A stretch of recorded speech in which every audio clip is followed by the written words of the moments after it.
করতে তার একটা বড় অংশ বন্যার্থদের তহবিলে দেওয়া হচ্ছে।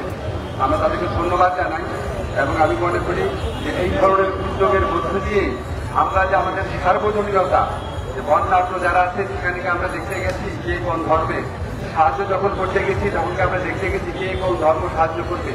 আমাদের যে সার্বজনীন সংস্কৃতি, আমাদের যে জাতীয় ঐক্যবোধ, এই বন্যার ক্ষেত্রে আজকে পূজা কমিটি বন্যার্থদের সাহায্য করার ক্ষেত্রে যে ভূমিকা নিয়েছে তার মধ্যে দিয়েও প্রতিফলিত হয়েছে।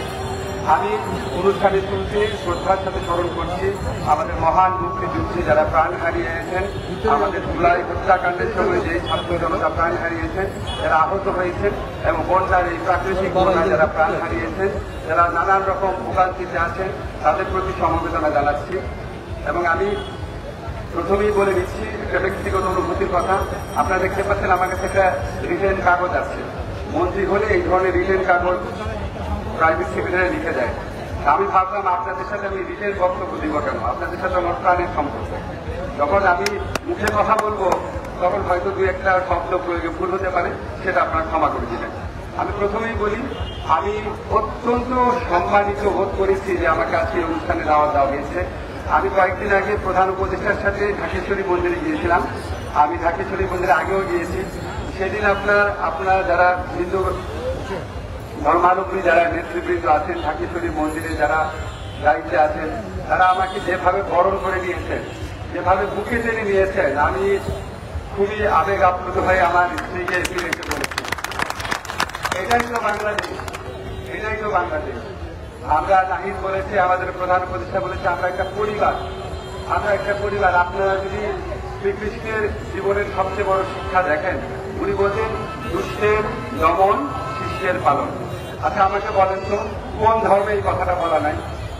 পৃথিবীতে কি এমন কোন ধর্ম আছে যে বলে না দুষ্টের পালন, শিষ্টের দমন? এটা বলে কোন ধর্ম বলে না। আমি আমাদের ছাত্র ছাত্রীদেরকে আইন বিভাগে কয়েকটা সাধারণ কথা বলি, এটাই আপনাদেরকে বলতে চাই, বিকজ আমি বিশ্বাস করি। আমি আনুষ্ঠানিকভাবে গুরু গম্ভীর বক্তব্যে বিশ্বাস করি না। আমি বিশ্বাস করি পৃথিবীর প্রত্যেকটা ধর্ম ভালো ভালো কথা বলে। পৃথিবীর কোন এমন কোন ধর্ম আছে যে এই ধর্ম বলে সৎ কাজ করো না বলে? পৃথিবীর প্রত্যেক ধর্ম বলে সৎ কাজ করো, সৎ উপার্জন করো, পিতা মাতার প্রতি দায়িত্ব পালন করো, প্রতিবেশীর প্রতি দায়িত্ব পালন করো, মানুষকে ভালোবাসো, মানুষের ক্ষতি করো না। পৃথিবীর কোন ধর্ম বলে না জনগণের সম্পদ লুট করো, জনগণকে গুম করো, বিচার বহির্ভূত হত্যাকাণ্ড করো। পৃথিবীর কোন ধর্ম বলে না জনগণের ভোটাধিকার কেড়ে নাও। পৃথিবীর কোন ধর্ম বলে না দেশের সম্পদ বিদেশে পাচার করো, লক্ষ লক্ষ কোটি টাকার সম্পদ পাচার করো।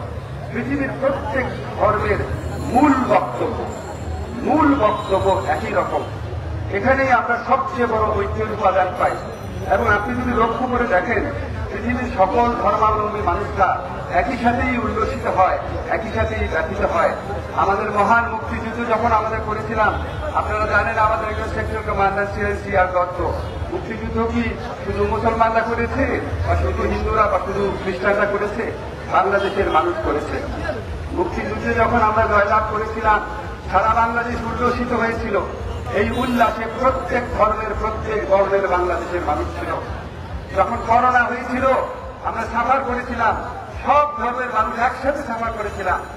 আজকে উজান থেকে আসা বন্যার পানিতে আমরা যখন সাফার করছি, আমরা যখন ডুবছি, মারা যাচ্ছি, এখানে কি শুধু মুসলমানরা মারা যাচ্ছে বা শুধু হিন্দুরা মারা যাচ্ছে? একসাথে সবাই মারা যাচ্ছি। আমরা উল্লাসেও একসাথে থাকি, আনন্দেও একসাথে থাকি, দুর্যোগেও একসাথে থাকি, দুর্ভোগেও একসাথে থাকি। এবং আমাদের সবার ধর্মের মূল বক্তব্য খুঁটিনাটি কিছু বিষয় বাদ দিলে, আনুষ্ঠানিকতা বাদ দিলে একই রকম। তাহলে কেন এত বিভেদ? এই বিভেদটা হয়, আমার তো কিছুটা বয়স হয়েছে, এই বিভেদটা হয় মূলত কিছু ধর্ম ব্যবসায়ী এবং ধর্ম নিয়ে রাজনীতি করা মানুষের কারণে।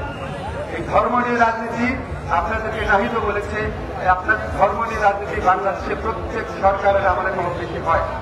আমার কাছে খুব ভালো লাগে যে আপনারা এই রাজনীতি সচেতন হচ্ছেন।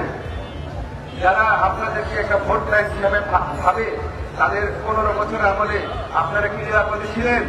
আপনাদের কতগুলো মন্দিরে আক্রমণ হয়েছে, অগ্নিসংযোগ হয়েছে, একটা ঘটনার কি বিচার পেয়েছেন? 15 বছর কি বিচারের জন্য যথেষ্ট সময় ছিল না? আমরা স্টাডি করেছি, বাংলাদেশ স্বাধীন হওয়ার পর সুব্রতদা আছেন এখানে, সবচেয়ে বেশি হিন্দু জনগোষ্ঠীর সম্পদ কারা দখল করেছিল? খোঁজ দিয়ে দেখেন। কাজে কারো কোনো আপনাদের কাছে আমার কয়েকটা অনুরোধ আছে। একটা হচ্ছে, আপনারা কারো রাজনৈতিক খুঁটি হিসাবে ব্যবহৃত হবেন না। আপনারা স্বাধীন মানুষ, স্বাধীন জনগোষ্ঠী, সবার সাথে আপনাদের সমান অধিকার আছে। আপনারা বরং রাজনীতিবিদদেরকে খুঁটি হিসাবে ব্যবহার করবেন। যে কমিট করো এই মন্দিরে হামলার বিচার করবা, কমিট করো আমি কোনো নির্যাতনের শিকার হব না। আপনারা তাদের ডিক্লেয়ার করবেন, আওয়ামী লীগ আসুক, বিএনপি আসুক, আর যেই দলই আসুক। আপনারা সচেতন হচ্ছেন, এটা একটা আশার দিক। আপনাদের কাছে আমার আরেকটা অনুরোধ, প্লিজ একটু অন্ধভাবে নেবেন না। যখন সংখ্যালঘু নির্যাতনের ঘটনা বাংলাদেশে বহু ঘটেছে, সব সরকারের আমলে ঘটেছে। আমার শুধু একটা অনুরোধ, কিছু কিছু ঘটনার ক্ষেত্রে ওটাকে সংখ্যালঘু হিসাবে নির্যাতন হয়েছে নাকি রাজনৈতিক কারণে হয়েছে নাকি ব্যক্তিগত লোভ লালসা থেকে হয়েছে, এটা কিন্তু ডিফারেন্সিয়েট করবেন। কারণ আজকে বিগত স্বৈরাচারের আমলে আওয়ামী লীগের যে নির্যাতক বাহিনী ছিল, যে নির্যাতক এমপিরা ছিল, যে নির্যাতক মন্ত্রীরা ছিল, তাদের মধ্যে সব ধর্মের মানুষ কিন্তু ছিল। এখন আওয়ামী লীগের একজন স্থানীয় সন্ত্রাসী, সে যদি ধরেন খ্রিস্টান হয়, সে যদি হিন্দু হয়, বা সে যদি মুসলমান হয়, তাকে তো মানুষ প্রতিশোধ নিবে। প্রতিশোধ নেওয়া কিন্তু ভালো না, কিন্তু প্রতিশোধ যদি নেয়, প্রতিশোধটা কি তার ধর্মীয় পরিচয়ের কারণে নিচ্ছে নাকি সেটা এত বছর অত্যাচার করেছে, সম্পত্তি দখল করেছে, মানুষ খুন করেছে, সেটার কারণে নিচ্ছে? এই ডিফারেন্সিয়েশনটা যদি আপনারা করেন, তাহলে সত্যিকার যে সংখ্যালঘু হিসাবে যে নির্যাতন, সেটার প্রতি মানুষের দৃষ্টি আরো বেশি আকর্ষিত হবে, মানুষ আরো বেশি সিম্প্যাথেটিক হবে। এটা আমার একটা অনুরোধ। এটা সব ক্ষেত্রে করা যায় না, যেসব ক্ষেত্রে করা যায় সেসব ক্ষেত্রে আপনারা প্লিজ করার চেষ্টা করবেন।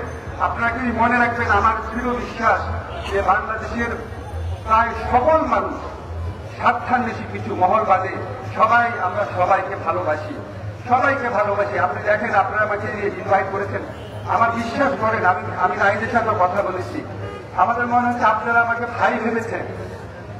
আমার হৃদয় আপ্লুত হয়ে গেছে।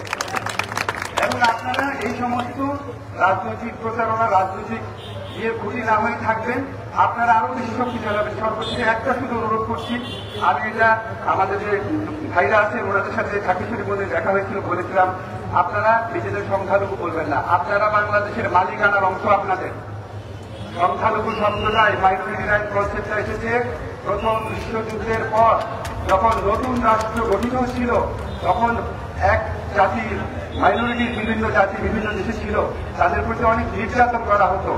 স্পেসিফিক্যালি তাদেরকে প্রোটেক্ট করার জন্য মাইনরিটি রাইটস কনসেপ্টটা এসছে।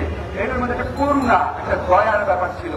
এই কনসেপ্টটা দূর করে পরবর্তীকালে 1948 সালে universal declaration of human rights করা হয়। Universal declaration of human rights কেউ মাইনরিটি মেজরিটি না, ওখানে বৈষম্য নিষেধ, সবার ধর্মীয় অধিকার নিশ্চিত করা হয়েছে, আমাদের ধর্ম একই করা হয়েছে, কিন্তু মাইনরিটি নামে কাউকে ডাকা হয় নাই। সুব্রতদা আছেন, উনি জানেন আমাদের সংবিধানেও কাউকে মাইনরিটি বলে নাই। আপনি মাইনরিটি না, কেউ মেজরিটি না, সবাই বাংলাদেশের নাগরিক, সমান অধিকার, সমান অধিকার, এখানে কোন রকম ছাড় নাই। আমাদের সংবিধানে ক্যাটাগরিক্যালি বলেছে, সংবিধান, এই সংবিধান মুক্তিযুদ্ধ করে আসা আমাদের মুক্তিযুদ্ধের নায়করা করেছিলেন, সেখানে ক্যাটাগরিক্যাল বলা আছে ধর্মের ভিত্তিতে কোনো বৈষম্য হবে না, সরকারি চাকরির ক্ষেত্রে হবে না, কোনো ক্ষেত্রেই হবে না। আমি যখন আমার ইউনিভার্সিটিতে পড়াই, তখন আমি ধর্মের ভিত্তিতে বৈষম্য হবে না দুইটা উদাহরণ দিই। একটা হচ্ছে হিন্দু জনগোষ্ঠীর বিরুদ্ধে কোনো বৈষম্য হবে না, আবার দাড়িটুপি থাকার কারণে বা মাদ্রাসায় পড়ার কারণে তার বিরুদ্ধে বৈষম্য করা যাবে না। আমরা অভিযোগ শুনি এক আমলে হিন্দু জনগোষ্ঠীর লোকেরা বৈষম্যের শিকার হয়, আর এক আমলে দাড়িটুপি করা মাদ্রাসার শিক্ষার্থীরা বৈষম্যের শিকার হয়। অভিযোগ শুনি, ঘটিয়ে দেখেছি, সেটা দাবি করবো না।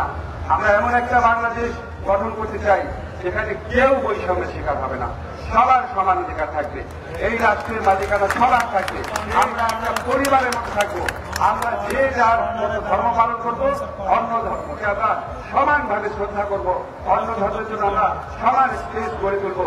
৭১ আমরা যেভাবে একসাথে যুদ্ধ করেছি, নাহিদের নেতৃত্বে যেভাবে আমরা একসাথে যুদ্ধ করে, আমার অনেক স্টুডেন্ট আছে ল ডিপার্টমেন্টের অন্য ধর্মে, এই সংগ্রামে তারা সমানভাবে, একটু কম না, সমানভাবে নিয়োজিত ছিল, আত্মদান করেছে। আমরা যেভাবে দেশের বিভিন্ন চ্যালেঞ্জে একসাথে হয়েছি, অন্য সকল সময় একসাথে থাকবো।